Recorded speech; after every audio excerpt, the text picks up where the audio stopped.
Guys, grabe no? Kayo ba, no? Mayroon kasi akong nababasa, no? Mayroon kasi akong nakitang post sa social media, guys. Na mayroon kasi nag-post doon. Nag-post doon ng picture ni General Torre. At nakikita ko yung mga comment ng mga tao doon. Galit na galit. Grabe, lumalabas doon. Grabe, nilalait nyo. Sobrang nilalait nyo yung pagkatao ni General Torre. Tanong ko sa inyo, bakit ba kayo galit kay General Torre? Unang-una sa lahat, walang ginawang masama si General Torre sa inyo.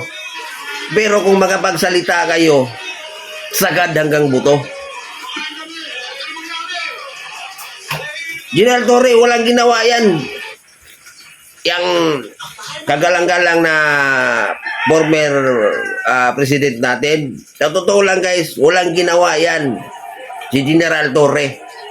Nakakaintindi ba kayo sa kasabihan na pasensya na? Ha? Pasensya na. Trabaho lang. Walang personalan. Hindi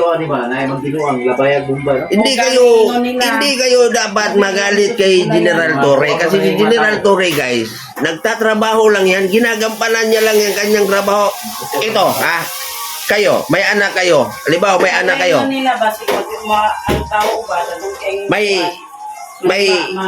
May anak kayo, tatlo ang anak nyo.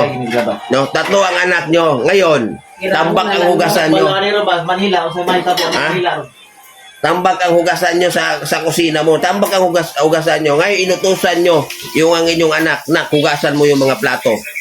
Ngayon, hindi sinunod. Hindi sinuway. Sinuway ka ng anak mo, hindi sinunod. Hindi hinugasan yung plato mo. Anong gagawin mo sa anak mo? Di ba magagalit ka? Di ba? Ganun din ang sitwasyon ni General Torre.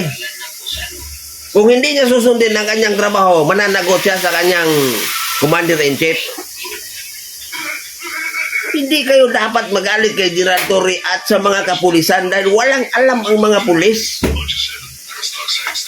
Doon kayo magalit, no, sa mga taong, no, nag-file ng kaso sa kanya doon sa ICC. Doon kayo magalit. Huwag kayong magalit kay General Torre. Walang ginawa ng General Torre sa inyo. Di ba? Mismong si General Torre nangingi ng pasensya kay Duterte. Pero siyempre, dahil yun nga, uhulihin na, siyempre, intense yung mga nakapaligid sa kanya. Sinabi niya, pasensya na boss, I do my job. Yun lagi ang sinasabi ni General Torre kay Duterte, I do my job. Parang ako, halimbawa, driver ako, delivery driver ako, may amo ako. Ngayon yung amo ko, may bumili sa kanya ng TV. Tapos inutusan ako, boss, Kernel, ihatid mo tong TV doon sa umorder sa akin. Ngayon, hindi ko sinunod ang amo ko. Ano mangyayari sa akin? At ano ang gagawin ng amo sa akin? Di ba magagalit? Tanggalan ako ng trabaho. Pag minalas pa, pwede pa akong kasuhan. Dahil hindi ako sumunod sa trabaho ang ginagampanan ko. Ganun ang karakter ni General Torre at yung ating mga kapulisan. Bakit? Natingin nyo ba yung mga kapulisan na humarang sa inyo? Natingin nyo ba natutuwa sila sa nangyayari kay Duterte? Di nyo lang alam na sasaktan yan. Parehas lang kayo ng kung ano yung nararamdaman nyo dyan sa harapan ng pulis dahil hinarang kayo. Ganun din ang nararamdaman ng mga pulis. Wala lang silang rights na may papakita nila yung kanilang nararamdaman para kay Duterte. Kasi ginagampanan nila ang kanilang trabaho. Kung ako na magsabi sa inyo, ituro ko sa inyo kung kanino kayo dapat magalit, hindi kay General Torre, no?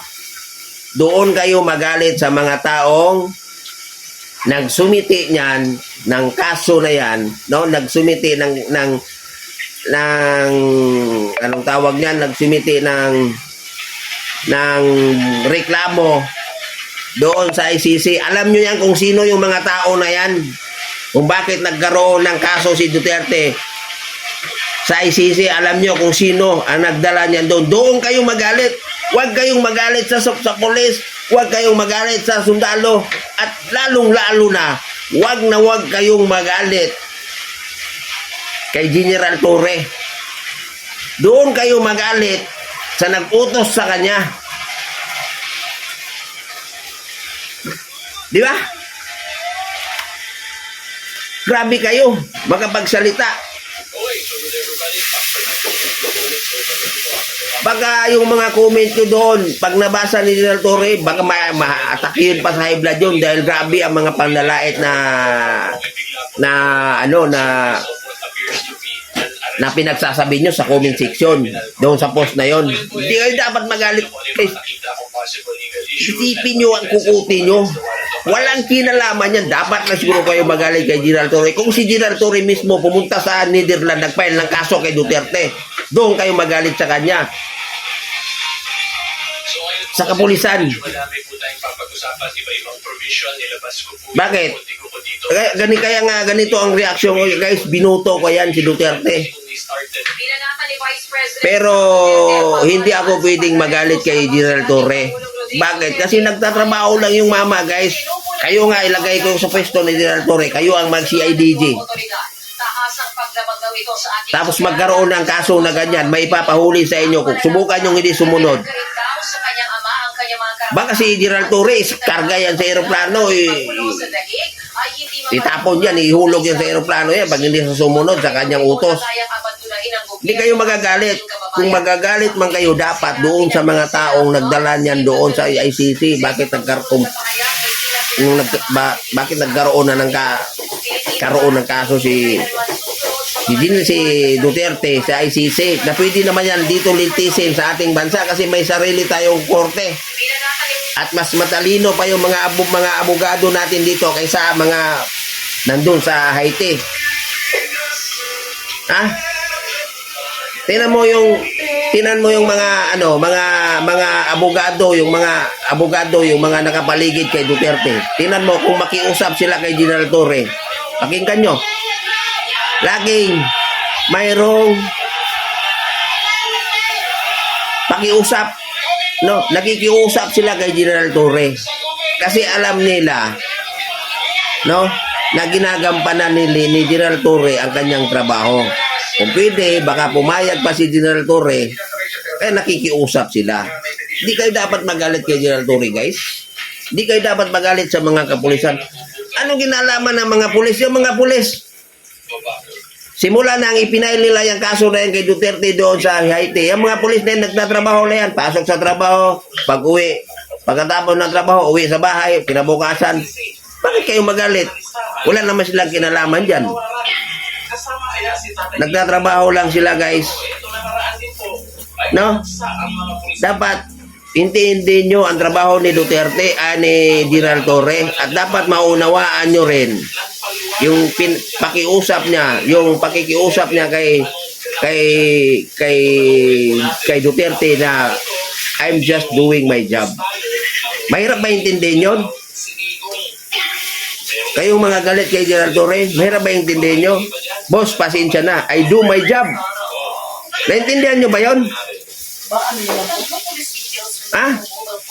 I do my job. Ginawa kong trabaho ko. Trabaho niya yan eh. Kung hindi niya sundin ang trabaho niya, siya ang iksasakay sa aeroplano dalhin doon sa Haiti. At baka pag binala siya, ihulog pa siya sa dagat. Ako na magtuturo sa inyo, no? Ako na magsabi sa inyo kung saan kayo pwedeng magalit, kung sino ang doon kayo magagalit. Doon kayo magalit sa mga taong nagdala niyan ng kaso doon sa ICC. Sila doon kayo magalit, huwag kayo magalit sa kapulisan at kay General Torre. Ako galit ako. Kaya nga ako nagganito eh. Galit ako. Pero hindi sa pulis. Hindi ako galit kay General Torre. Doon ako galit sa mga taong nagdala niyan. Sino yung nag-file yan? Alam nyo yan. Kung sino yung nag-file yan. Bakit nagkaroon ng kaso di si ating kagalang-galang na former President Duterte? Isip-isip, guys. Sayang yung tapang nyo, galit nyo. No, binunto nyo sa maling tao.